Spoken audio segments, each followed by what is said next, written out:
मैं तो कहती हूँ कि अगर उमर गुनहगार है तो उसे फांसी पे चढ़ा दीजिए। अगर वो हिंदू है तो आतंकवादी नहीं है, मुसलमान है तो आतंकवादी है, अगर वो बीजेपी का वोटर है तो बड़ा भला आदमी है। लोकतंत्र में कहते हैं कि सबको समानता का अधिकार है, तो उन लोगों पे कार्रवाई क्यों नहीं होती है जो खुलेआम मुस्लिम तबके को और मुस्लिम के प्रॉफिट को गाली देते हैं खुलेआम? अब तो इंस्टाग्राम पे चीज़ें वायरल हो रही है, उसके बाद भी कार्रवाई नहीं होता। मैं क्योंकि इसमें एक राजनीतिक साजिश है, क्योंकि ये जो चीज़ें वायरल हो रही हैं या जिन लोगों को खुली छूट दी जा रही है, इन लोगों को बाकायदा एक साजिश के तहत, एक प्लान के तहत, एक स्ट्रक्चर के तहत एक धर्म को और उस धर्म के मानने वाले लोगों को एक तरह के दूसरे दर्जे के नागरिक के तौर पे तब्दील कर दिया गया है। मैम ये उनके अधिकार बराबर नहीं है, उनकी आज़ादी बराबर नहीं है। आप उनके धर्म को चाहे जो कह सकते हैं, आप उनके पैगंबरों को जो चाहे कह सकते हैं और आपको कोई खमियाजा नहीं भुगतना पड़ेगा। लेकिन मुझे लगता है कि अब जैसे मैंने कहा कि दिन लग चुके हैं, अब तानाशाही सपनों के दिन भी लग चुके हैं। अब ये वक्त जो है ये इंसाफ का है, ये बहार है, लोकतंत्र की बहार है, ये संविधान की। क्या इसी का डर है कि गृहमंत्री सदन के अंदर नहीं आ रहे? 2016 में जेएनयू में खड़ा था जब उमर खालिद थे। 2016 और 2026 में यहाँ खड़ा हूँ। उन्होंने उस टाइम बोला था I am not terrorist, I am Indian. जब मैं जंतर मंतर पे गया कि मैं मीडिया कोर्स कर रही हूँ, तब भी वहाँ के स्टूडेंट ने बोला था I am not terrorist, I am Indian. तो ये 10 साल में मैं देखता हूँ, ये 10 साल में स्टूडेंट को कैसे पता चला कि आप जाके विरोध क्यों कर रहे हैं? जब वो उमर खालिद तो वहाँ बोला था कि अब 2026 में ये सब स्टूडेंटों को बोलना पड़ा। हाँ, क्योंकि तो ये मुझे गैप 10 साल का, क्योंकि मैं दोनों चीज़ें दबा हूँ। हाँ, समझते समझते देखिए, मैं कहती हूँ देर आए दुरुस्त आए। देर से आए हुजूर, आप आए तो कम से कम आपको ये महसूस तो हुआ, कम से कम इसी ज़िंदगी में 10 साल में ही पता तो लगा इनको कि छात्र छात्र होता है।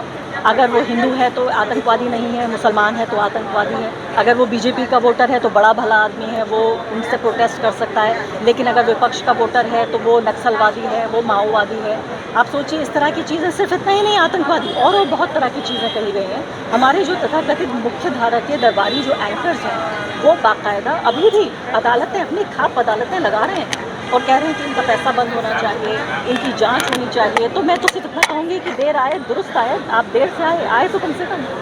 मैम, सवाल है कि झारखंड में लगातार छात्र प्रदर्शन कर रहे हैं दिल्ली के बाद, वहीं दूसरी तरफ राहुल गांधी प्रयागराज जाते हैं लेकिन झारखंड की तरफ रुख नहीं करते, क्या वजह है इसकी? देखिए, राहुल गांधी का एक स्टेटमेंट आया है और उसमें उन्होंने कहा है कि छात्रों पर जुल्म नहीं होना चाहिए। पहले उन्होंने अपने इंस्टाग्राम की एक पोस्ट में भी कहा था और उसके बाद उन्होंने ट्विटर पे भी कहा।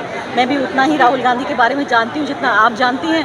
बाकी सवाल राहुल गांधी का आप कांग्रेस पार्टी के स्पोक्सपर्सन से पूछेंगी तो ज़्यादा अच्छा रहेगा। मैं सिर्फ इतना कहती हूँ कि विपक्ष के सबसे बड़े नेता के तौर पर ये उनकी जिम्मेदारी है कि अगर जो उनकी गठबंधन की सरकार है, खासकर जहाँ इस तरह की हरकतें हो रही हैं, उनको ये समझना ज़रूरी है, इंसाफ देना बहुत ज़रूरी है। लेकिन इसमें एक छोटा सा पेच भी है। इस पेच को ये समझिए कि आप भी जानती हैं कि पिछले 48 घंटे में इस तरह के तमाम वीडियोस सरकार और छात्रों के बीच लगभग बातचीत फाइनल हो चुकी थी, लेकिन पत्थरबाजी हुई। इसके अलावा बंगाल से कई ट्रक भर के, यानी सुनने में आ रहा है 20 या 30 ट्रक भर के लोग लाए गए हैं जो इस प्रोटेस्ट को आगे बढ़ा रहे हैं। यानी कि कोई तो ऐसा है जो चाहता है कि शांति ना हो, कोई तो ऐसा है जो ये चाहता है कि लठबाजी होनी चाहिए थी, लाठीचार्ज होना चाहिए था। मुझे लगता है सीधे तौर पर जो हमारी केंद्र की सरकार है वो ये चाहती थी कि एक तरह की लठबाजी को दूसरी तरह की लठबाजी से कैंसिल कर दिया जाए। कि देखिए, ऐसा नहीं है कि लाठीचार्ज सिर्फ जंतर मंतर पे हुआ है, लाठीचार्ज तो रांची में भी हुआ। तो अगर यहाँ हुआ तो वहाँ भी हुआ, यहाँ जुर्म नहीं हुआ वहाँ भी जुर्म नहीं हुआ। तो और इसीलिए देखिए, इन्होंने इतने बड़े जो बंद का ऐलान किया है उसके पीछे भी मुझे पूरे तरीके से एक राजनीतिक साजिश मालूम होती है। मैम, जिस डर का आपने जिक्र किया अपनी बातों में, तानाशाही का, क्या उसी का डर है कि गृहमंत्री सदन के अंदर नहीं आ रहे, पार्लियामेंट में आते सदन के अंदर वो नहीं आ रहे? देखिए, बड़ी मुश्किल की बात है ये। तो बोलें क्या, चुप रहें तो क्या रहें? मुझे लगता है कि उन्होंने एक तराजू इनके हाथ में है और तराजू में उन्होंने तोला होगा कि इधर मैं बोलता हूँ तो क्या होगा, इधर चुप रहता हूँ तो क्या होगा। चुप रहता हूँ तो सिर्फ ये बात होगी कि ये तो चुप हैं, लेकिन अगर बोलता हूँ तो बात निकलेगी तो बहुत दूर तलक जाएगी और फिर उस बात की इतनी शाखाएं निकलेंगी कि ये कहा तो क्यों कहा। तो इसलिए वो सोचते हैं कि मैं बोलूँ ना तो ही अच्छा है, क्योंकि मैं बोलूँगा तो ये कहेंगे कि बोलता है।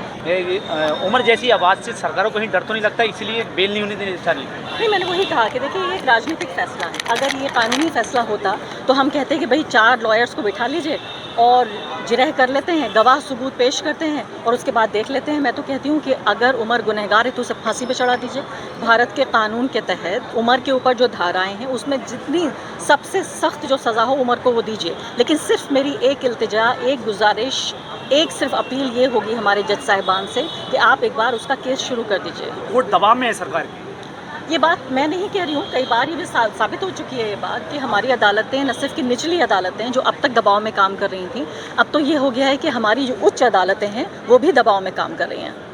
मैम, इस तरीके से आपने नेहा बोरा का जिक्र कहा कि अगर कोई मुस्लिम व्यक्ति अगर बात करे तो उनको जेल में डाल दिया जाएगा, उनकी ज़िंदगी को तहस नहस कर दिया जाएगा, तो मुस्लिम को क्या करना चाहिए? मुस्लिम रिपोर्टर, मुस्लिम जर्नलिस्ट, जितने भी लोग हैं, एक्टिविस्ट हो गए, क्या करें उसको?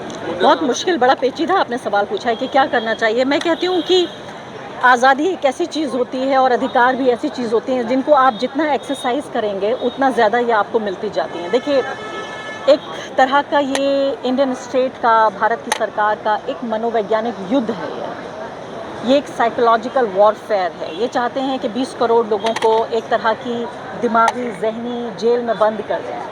तो कोई जेल इतनी बड़ी नहीं है जिसमें सारे मुसलमान बंद कर दिए जाएँ, तो एक मुसलमान को जेल में डाल दें।